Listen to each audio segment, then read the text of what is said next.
Dito tayo papasok sa may gate 1 ng Mudon, 2nd Industrial.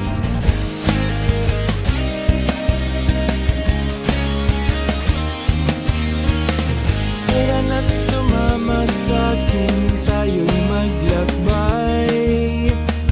Kunin ang bisikleta at sa'king sumabay. Ang kasada't kabundukan ay naghihintay. Araw ay nakangiti na at kumakaway.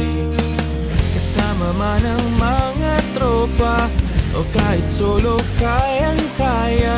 Huwag nang magpatumpik-tumpik pa. Sarap magbike, tanggalan yung problema. Sarap magbike, tiyak mamamangha ka at magugulat sa makita ng mata. At kung saan ka dadalhin ng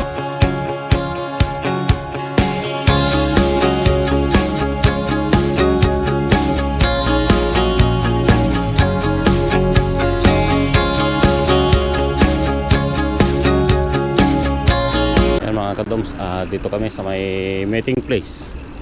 Dito sa may tapat ng Lulu Parking. Dito tayo, boss.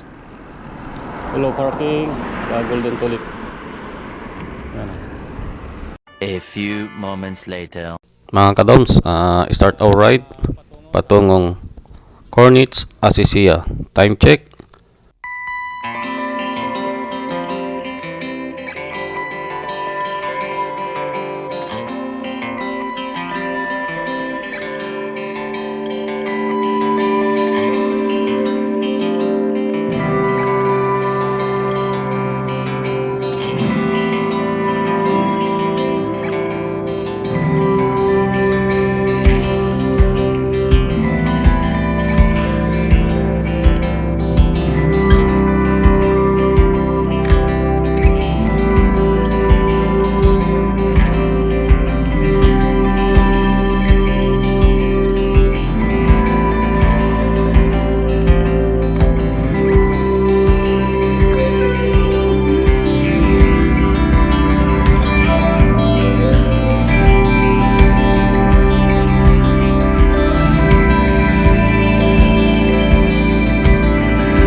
picture para may souvenir. Guys.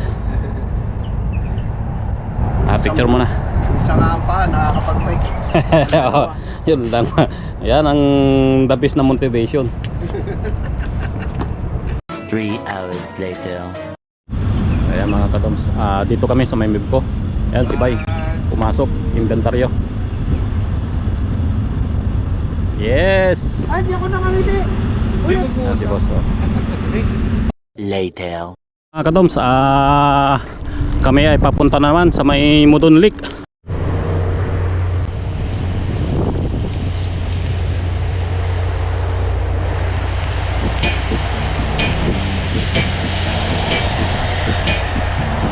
Oh, may nangingisda. Welcome to Mudon Lake. This is Mudon Lake mga kadoms. Oh. Yan ang Mudon Lake.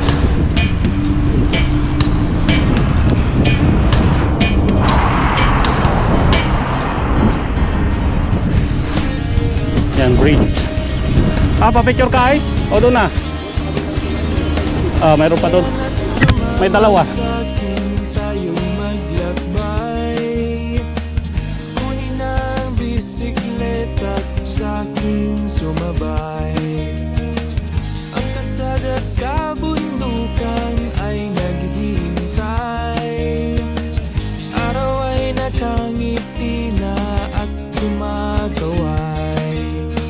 Kasama man ang mga tropa o kahit solo kayang-kaya. Oh my God! Sarap magbike, tanggalan yung problema. Sarap magbike, tiyang mamamangha ka at magugulat sa makita ng mata. At kung saan ka dadalhin ang iyong paa. Nawala sa alignment? Oh no, dos, tres. Yan o. Sa una, lalo pag tumatagal, di mararamdaman ang pagod kahit hingal. Paglabas namin dito sa may Mudon Lake, kakanan kami. Patungo na ng hapon. Pabalik ng Kubar. So, ang oras natin ay alas 10. Dito kami sa may traffic light. Gate 1, Mudon. So, kami ay pabalik na. 10-15. 10:15? 10:15. Guys, dito na kami sa may Half Moon. Tanggalan yung problema. Sarap magbike, tiyang mamamangha ka. Yan, tsaga lang, malapit na. 50 kilometers pa. Okay. Kung saan ka dadalhin ang iyong paa. 10 minutes break muna kami rito. Water break. O mag-alas 11. 10:54. Ha? Nag-30 ba? Hindi, nung pababa ng tulay baka lampas pa yon. Hindi, yung paglampas natin dyan, yan sigurado. Kasi yung Kalubong ng hangin. Oo. hangin nila. 20 plus. Kasi ba sa Alex, Tayo bigla doon. rin huminto, gawa ka ng liliko. Alam pa ako doon. Wala na. Yung isang oras. Wala. Kasi 10:15 nung nandun tayo sa traffic light eh. Paglit lang. Kumataw, 5 mga tayo.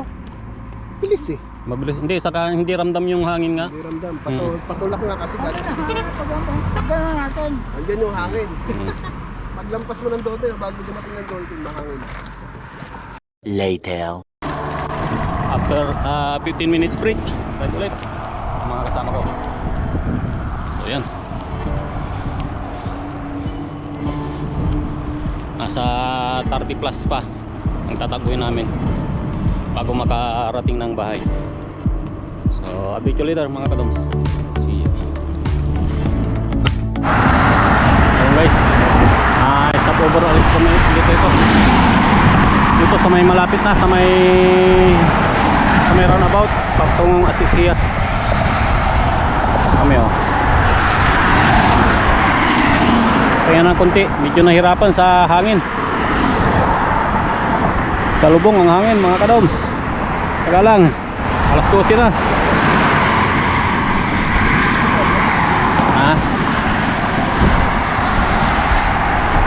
12:03.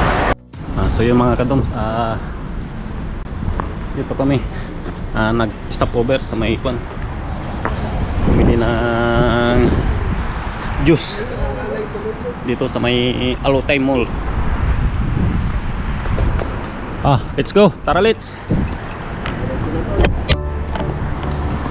Diretso na. Oo. Apply. Malapit na kami. Nasa 10 kilometro na lang. Bahay na. Ay mga kadoms. Update you later.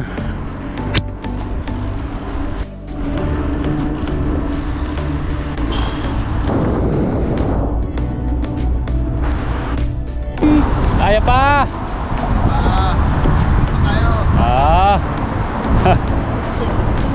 Lapit na mga kadoms. 4 kilometers na lang. Okay. Mga kadoms.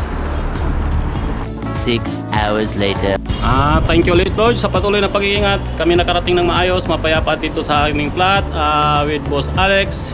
Yan boss, kaya pa? Kaya pa. Kaya pa ng 100. So kahit masakit ang tuhod, okay lang. So shoutout pala sa lahat ng mga nag-ride, lalo na sa mga pad boys. Pasensya na hindi ako nakasama. So century ride mga kadoms, 120 plus kilometers. So yan, ingat po lagi sa ride. Hanggang sa muli mga kadoms. Thank you. God bless. Bye bye.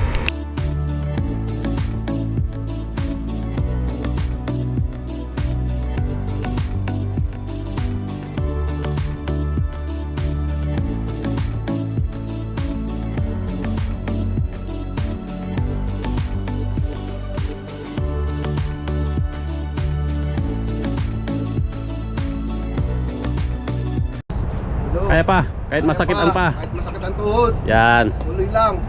And with ice. Picture mo na. Isa nga ang pa, nakakapag-bike. Yun lang. Yan ang the best na motivation.